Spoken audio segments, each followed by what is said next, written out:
לא ספרתי.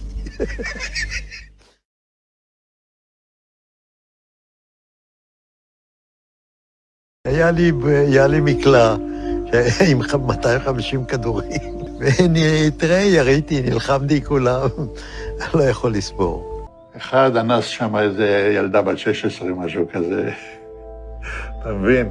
אבל זה מכוער מאוד, היה לנו בחור אחד, הוא נפטר, הוא היה פרא אדם, הוא לקח פשוט מאוד, ורצח אותם בתוך המכלאות. בתוך המכלאות, הם היו במכלאות, אתה יודע, חוטי ברזל כאלה, עגולים כאלה, אספו כל הגברים. הם יושבים שם, כולם, על הרצפה, ובא מישהו ולוקח תת מקלע ומתחיל להבעתי, וזה אסור לספר, אני לא אדבר על זה, כי זה יכול להיות סקנדל שלם.